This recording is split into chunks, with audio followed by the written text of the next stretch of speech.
महाविकास आघाडीचे उमेदवार डॉक्टर अमोल कोल्हे यांच्या प्रचारार्थ आज हडपसरमध्ये शरद पवार यांची सभा आयोजित करण्यात आली होती। शिवसेनेचे विभाग प्रमुख दत्ता खवळे यांनी कार्यकर्त्यांसह जोरदार शक्ती प्रदर्शन करून डॉक्टर अमोल कोल्हे यांना पाठिंबा व्यक्त केला।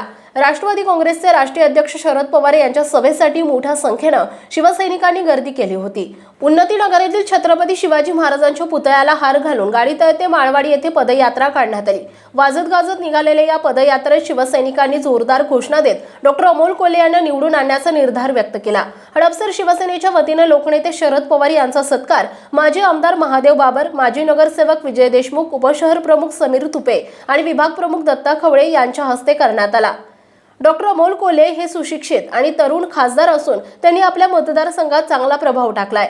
मातोश्रीमधून उद्धवसाहेब ठाकरे यांचा आदेश असून शिवसैनिक निष्ठेने डॉक्टर कोल्हे यांच्या पाठीशी असून त्यांना निवडून आणणारच असा निर्धार व्यक्त करून दत्ता खवळे पुढे म्हणाले की लोकसभा निवडणूक झाली की विधानसभेच्या निवडणुकीच्या तयारीलाही शिवसैनिक लागणार आहेत। हडपसरमधून माजी आमदार महादेव बाबर यांना पुन्हा आमदार करणार असा विश्वास त्यांनी व्यक्त केलाय।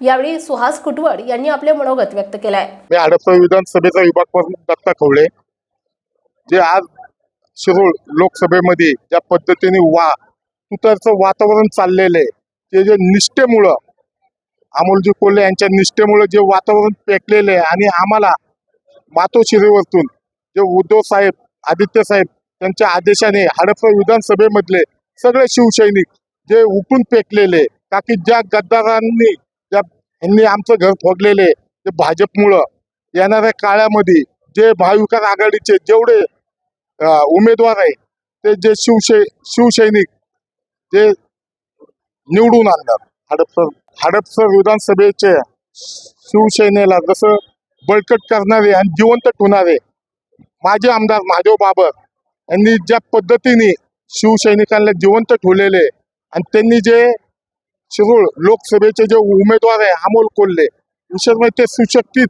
आणि अभ्यासू आहे। गेल्या 5 वर्षामध्ये त्यांनी हडपसर विधानसभेमध्ये ज्या पद्धतीने काम केलेले त्याच्यामुळे शिवसैनिक सगळे अण्णांनी सांगितल्यामुळं त्यांच्या सगळे शिवसैनिक पाठीचे आहे आणि येणाऱ्या तेवढीच एक अपेक्षा ठेवतो की येणाऱ्या काळामध्ये हडपसर विधानसभेची जागा शिवसेनेचा बालेकिल्ला आहे ते शिवसेनेला भेटावी एक शिवसैनिकून माझी इच्छा आहे आणि येणाऱ्या काळामध्ये महादेव अण्णा बाबर यांना विधानसभेवरती आम्ही सगळे शिवसैनिक मिळून पाठवणार आहे। हे नेहमीच एक ऊर्जा शस्त्र म्हणून ओळखलं जातं। खऱ्या अर्थानं पाहायला गेलं तर पवार साहेब ज्या भागामध्ये जातात त्या भागाचं पूर्ण वातावरणच बदलून जातं। कोल्हे साहेबांच्या विषयी जर सांगायचं झालं तर एक तरुण तडफदार असा एक उमेदवार म्हणून या ठिकाणी कोल्हे साहेब आहे। वास्तविक पाहायला गेलं तर जुन्नर, आंबेगाव, राजगुरुनगर किंवा या भागामध्ये बैलगाड्याच्या शर्यतीचा जो प्रश्न होता तो प्रामुख्याने कोल्हे साहेबांनी या ठिकाणी संसदेमध्ये तो विषय मांडून तो विषय मार्गी लावलेला आहे आणि कायमच प्रत्येकाच्या सुखदुःखामध्ये सहभागी होण्याचं काम कोल्हे साहेब करत असतात। आणि निश्चितपणे माझ्यासारख्या एका कार्यकर्त्याला खात्री आहे की 1000 ना 1,00,000% कोल्हे साहेब हे विजयी होणारच आहे, यात कुठलीही शंका नाही। पवार साहेब इथं येऊन गेल्यामुळं हे पूर्ण वातावरण आता बदललेलं आहे। वास्तविक पाहायला गेलं तर पहिल्यापासूनच कोल्हे साहेबांना सगळ्याच ठिकाणी चांगलं वातावरण आहे।